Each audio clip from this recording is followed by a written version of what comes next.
Okay, hi. So, um, I just want to come on here just to discuss something with regards to education. Okay. And so one thing that I have noticed is that, and this is something that was passed down to me from my parents were teachers. My aunt was a teacher. My whole family were a bunch of teachers. Um, and actually almost went into studying teaching, but then I realized that teaching is not just standing in front of a classroom, inspiring people through knowledge and through literature and through um, the motivation. It's not that, okay? Being a teacher is a completely different honest to God, it's one of the worst jobs I can actually think of. It's thankless and long hours and horrible, horrible, horrible circumstances and environments, just in general. Okay, but anyway. But when it comes to learning and marks and this and that, the next thing, the one thing that I can definitely say without a shadow of a doubt, you need to focus on your language. You need to focus on your language. You need to focus on um, upskilling yourself in terms of sentence structure, in terms of do I use a noun? Do I use an adjective? Where do I put the adverb? Um, is this a little too colloquial? What about the vernacular? All of these things that we learn in primary school, it is imperative that if you want to take your academics seriously, you need to focus on upskilling your language because what is business studies? What is life sciences?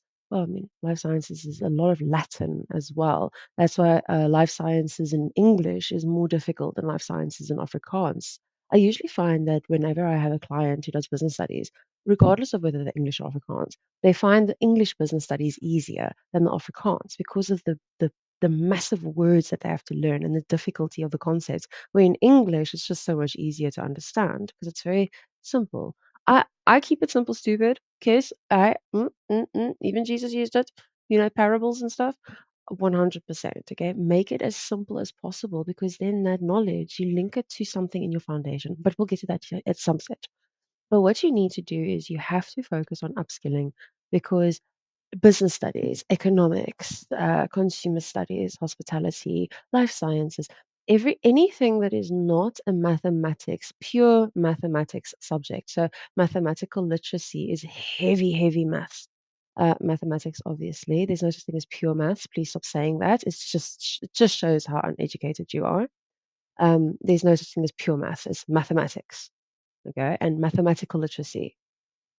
Um, and then physical sciences, the physics part specifically, is also heavy mathematics. And then obviously you do get other ones as well. Engineering is a very technical subject. You don't have to do much. I mean, yeah, you do the beginning bits, but anyway, you don't have to do much language formation. But in subjects where you have to, history, visual arts, dramatic arts, English, life orientation, all of those subjects, if you upskill your language, you will see a rise in every other subject that you have. Once again, that is not a pure mathematics subject where, like, even with maths lit, what's nice about maths lit is that there is opportunity for you to use language. So they actually bring language into the mathematics because in the real world, what do? You communicate the mathematics with other people. That's called an invoice, for example, okay, or a payslip, or an a, a bank slip, a bank account statement, something like that. So even in that, okay, where with mathematics in the younger grades, younger than grade 9, they do also have some element of language in, but it's because it's both maths and maths lit that's in one subject. Where in grade 10 and 11 and 12, they then split the subjects. So essentially, what I'm trying to say is upskill your language and you will see a rise in your marks. If you are getting, say, for instance, 70% for business studies or 60% for business studies, um, and you want to up your mark, have a look at your language mark. If you are getting 80% or above for your home language and the language that you are doing the subject in, okay? So if you are an English home language taker, Afrikaans eerste addisionele taal, But if you're an English home language taker and you're taking business studies in English and history in English, then this applies. But let's say, for instance, you are Afrikaans huistaal, but you're English first additional language, but you're taking business studies in English. Look at your English mark, okay? Look at the mark of the subject that you are taking the language in, okay? If you're getting 80% or up or 75% or up, dude, even 65% and up, okay? It's a little bit of tweaking. But if your language mark is sitting between, let's say, for instance, 40 and 70%, it sounds like a large number, but it's not. If your marks are sitting between 40 to 70%, upskill your language mark because then that business studies mark that's hovering in the 60s and you just cannot get above, you just can't rise up to that 70 or that 80 that you are so pursuing. It's not about your effort. It's not about lack of effort. It's not about you being stupid. It's about you having shaky foundations. How are you supposed to use language to convey meaning if you have no idea how to use language?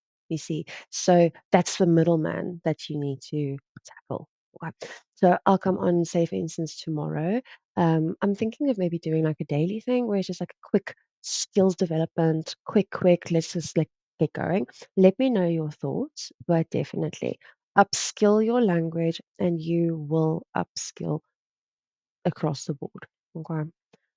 In terms of mathematics and mathematical literacy and physics, specifically the physical sciences side of the physics and physical sciences, the physics side of the physical sciences, the maths components, okay, we'll definitely go into that as well.